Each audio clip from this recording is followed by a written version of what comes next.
Let us read Psalm 92.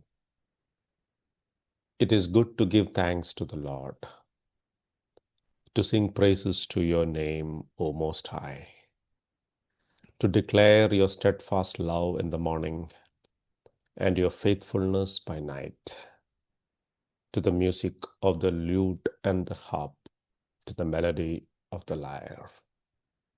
For you, O Lord, have made me glad by your work.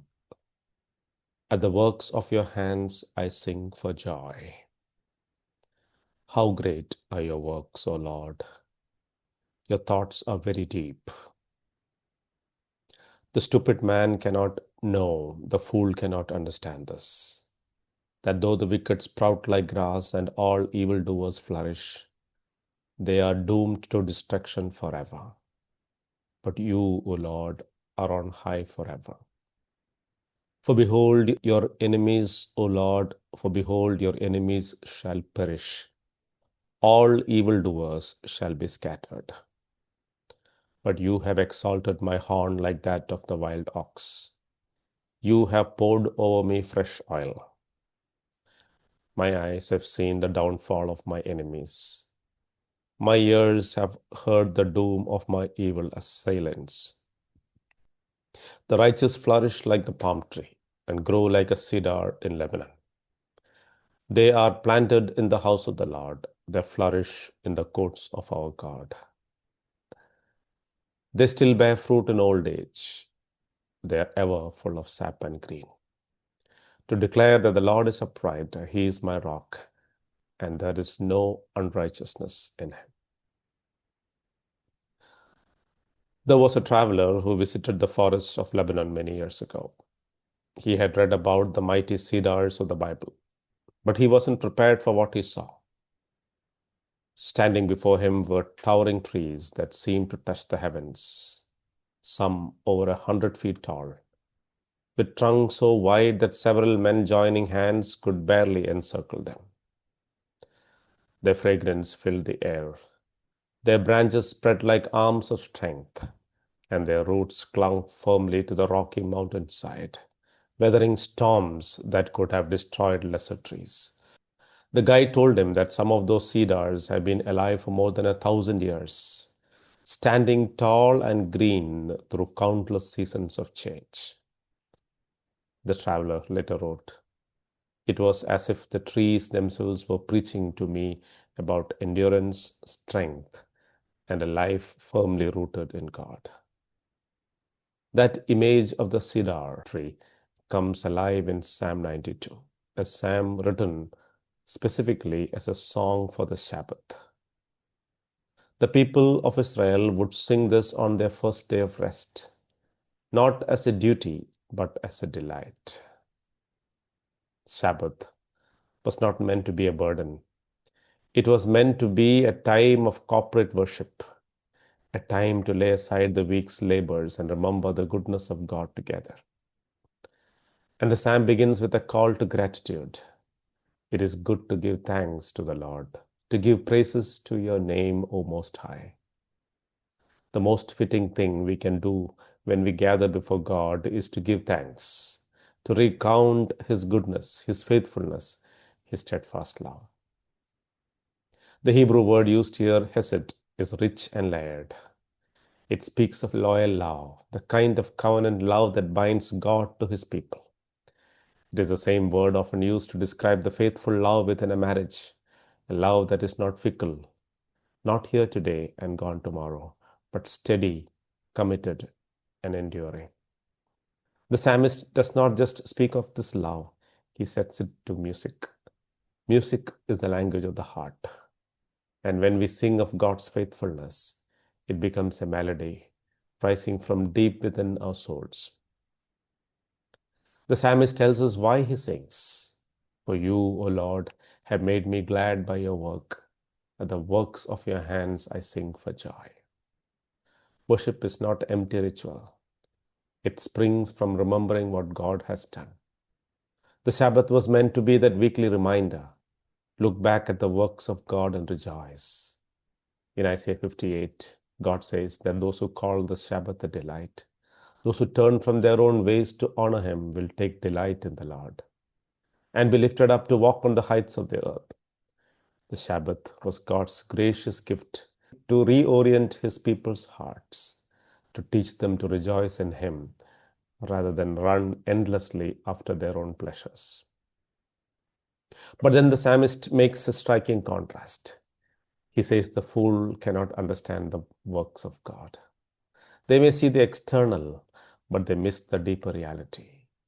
They cannot perceive the thoughts of God behind his actions. Isaiah 55 reminds us, my thoughts are not your thoughts, neither are your ways my ways. As the heavens are higher than the earth, so are my ways higher than your ways. For the righteous, thinking God's thought after him becomes their occupation and delight. As the psalmist says elsewhere, how precious to me are your thoughts, O God. How vast is the sum of them. Psalm 92 then takes us into the destiny of the wicked and the righteous. The wicked, the psalmist says, are like grass. Grass sprouts quickly and looks green for a moment, but soon withers under the scorching sun. It is temporary, fragile, and fleeting. In Psalm 1, the wicked are compared to chaff that the wind blows away, weightless, rootless, without permanence. They may rise for a season. Their lives may sparkle with glamour and success, but it is built on slippery ground. The psalmist testifies from his own life, my eyes have seen the downfall of my enemies. But then he turns to describe the life of the righteous. Here the language shifts from grass to trees, and not just any trees, palm trees and cedars. The righteous flourish like the palm tree and grow like a cedar in Lebanon. What a vivid contrast. Palms and cedars are not seasonal plants. They are enduring symbols of vitality, fruitfulness, and strength. The palm thrives in desert places where little else grows. Its roots reach deep to find water, and it bears fruit even in dry conditions. The cedar, by contrast, grows high in the cold mountains of Lebanon. It is evergreen, its wood resistant to decay, its fragrance enduring for generations. Together, the palm and the cedar tell us that the righteous are not fragile or fleeting. Whether in times of drought or in harsh conditions, whether in youth or in old age, they continue to bear fruit and remain strong. Their secret? They're planted in the house of the Lord. Their life is rooted in him. He himself is their gardener, watering, pruning, and sustaining them. And then the psalmist adds a personal note. You have exalted my horn like that of the wild ox. You have poured over me fresh oil. The horn here symbolizes strength, and the wild ox was one of the strongest animals known in the Asian world. The psalmist says his strength comes not from himself, but from the Lord's anointing. From fresh oil poured over him, a symbol of God's Spirit at work. This is not stale religion, not yesterday's blessing, but a fresh outpouring from God that renews and empowers his people. The psalm ends by pointing us back to the Lord himself, to declare that the Lord is upright. He is my rock, and there is no unrighteousness in him. The foundation of the righteous life is not our own integrity, but God's. He is upright. He is our rock. He is unchanging, steadfast, righteous in all his ways. Because of this, we can trust him fully. The image of the cedar brings this truth home.